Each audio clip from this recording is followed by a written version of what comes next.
Maju terus untuk catur Indonesia. Catur, yes, Indonesia Jaya. Yeay.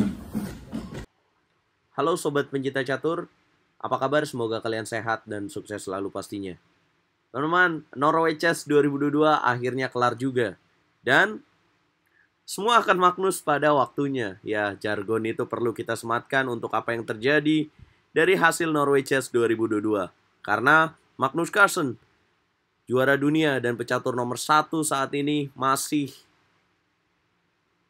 kembali lagi menjadi juara Norway Chess 2022. Ini merupakan keempat kalinya Norway Chess 2022 dimenangkan oleh Magnus Carlsen. Ya, hasil ini tidak terlepas dari pesaingnya di babak ke-9, yaitu Shahriar Mamediarov yang dikalahkan oleh rekan senegaranya, Teimur Rajabov. Magnus Carlsen sendiri di babak ke-9, babak pamungkas, bertemu dengan pecatur legendaris dari Bulgaria, Veselin Topalov. Dan dari partai utama mereka berakhir remis, partai catur klasik. Dan kita akan lihat bagaimana Magnus menyudahi Norway Chess dari babak Armageddon Game lawan Veselin Topalov. Sebelum itu, jangan lupa klik tombol subscribe dan nyalakan lonceng notifikasi supaya kalian gak ketinggalan berita terupdate dari dunia percaturan. Di babak Armageddon Game ini, putih Veselin Topalov memiliki waktu 10 menit, sementara Magnus Carlsen 7 menit. Apabila terjadi hasil remis, maka Magnus Carlsen yang waktunya lebih sedikit dianggap sebagai pemenang. Langsung kita bahas. Topalov memulai langkah dengan E2, E4. Magnus merespon dengan E5.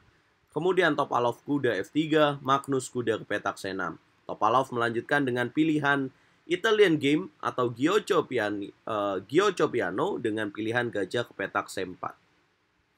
Magnus merespon dengan kuda ke petak F6, ancam pion M4, Veselin Topalov D3. Kemudian Magnus gajah ke petak C5. Yes.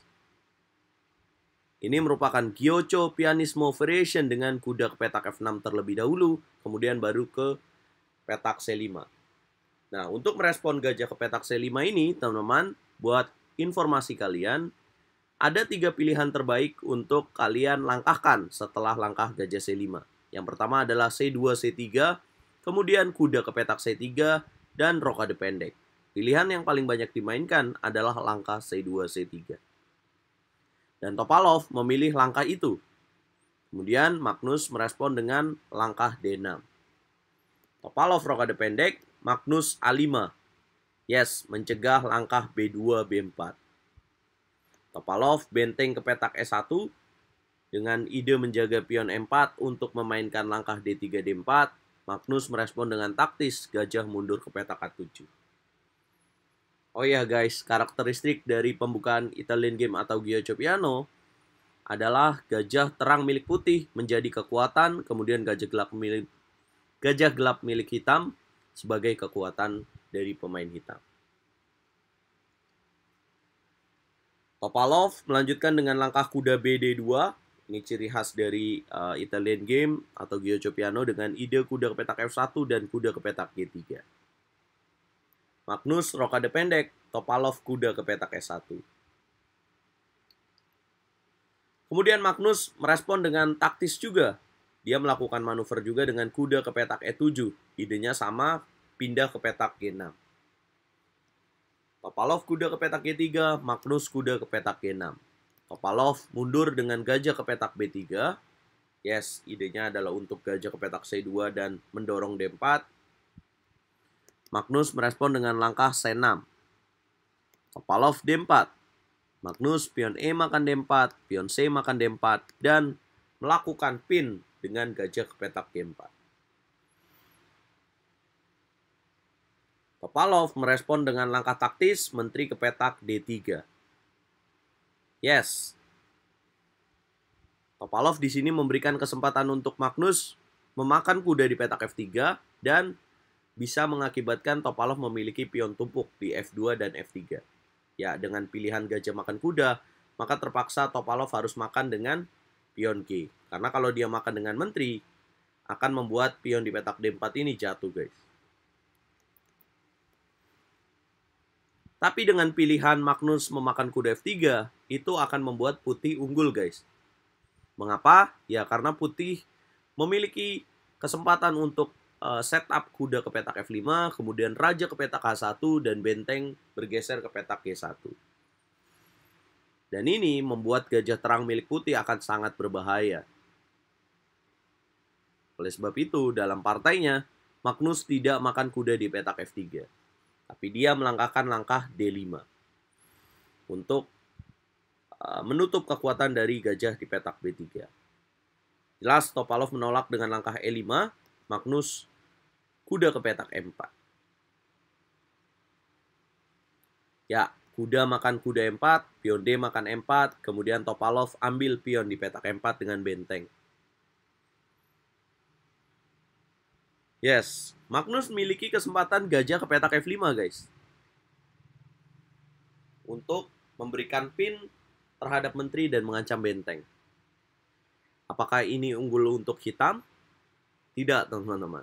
Tapi ada jawaban untuk putih dan bisa memberikan kesempatan untuk unggul dari sisi pemain putih. Dapatkah kalian tebak apa jawaban terbaik untuk putih dalam posisi ini? Yes, putih memiliki jawaban E6. Yang kalau kita ambil benteng di petak E4, maka akan ada jawaban pion E makan F7 skak, raja ke petak A8, dan menteri makan gajah di petak E4. Yes, walaupun benteng ditukar dengan gajah dan satu pion, tapi secara ruang permainan, Vasilin Topalov akan memiliki advantage atau sisi serangan yang lebih baik. Sebagai contoh, jika dilanjutkan dengan menteri ke petak E7, maka Topalov akan menghindar dengan menteri G4. Yes, dia akan coba memanfaatkan serangan ke sayap raja milik Magnus Carlsen. Nah, apabila benteng A D8, bahkan akan datang gajah ke petak G5. Jadi pion di petak F7 ini akan memberikan kesulitan bermain untuk Magnus Carlsen. So, itulah mengapa pada saat benteng E4,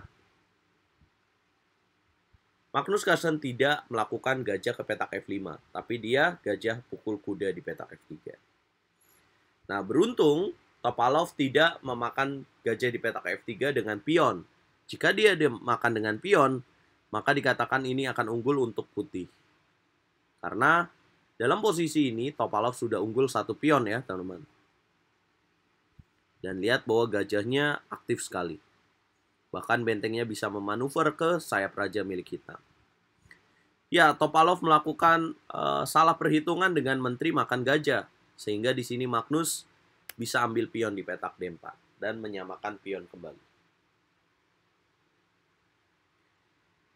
Topalov melanjutkan dengan langkah gajah ke petak F4, Magnus dorong pion A4. Topalov gajah ke petak C2, Magnus makan gajah di petak F4.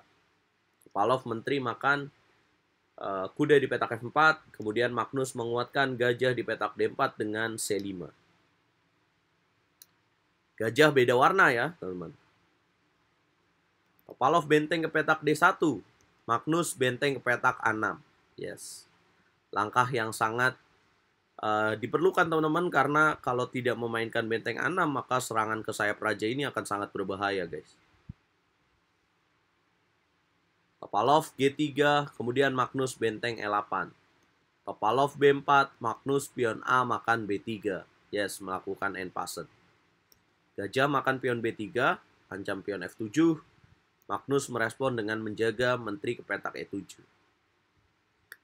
Gajah ke petak C4, Magnus benteng ke petak F6. Boom! Yeah. Langkah akrobatik dari seorang Magnus Carlsen. By the way, kenapa putih nggak dorong E6 ya? Ya, apabila dorong E6, maka akan direspon dengan pion F makan E6. Karena di sini sudah ada yang menjaga, guys. Itulah mengapa putih gajah C4 dan Magnus lakukan langkah akrobatik dengan benteng F6. Ya, kalau misalkan dimakan, maka Magnus akan menteri makan benteng M4. Apabila makan dan makan pion G7, maka Magnus bisa melanjutkan dengan gajah makan pion F2. Kalau dimakan, maka akan benteng C4. Nah, ini dikatakan malah memberikan keunggulan untuk Magnus Carlsen. Tapi jawaban terbaik untuk putih bukan makan pion G7, guys. Tapi harusnya gajah ke petak D5.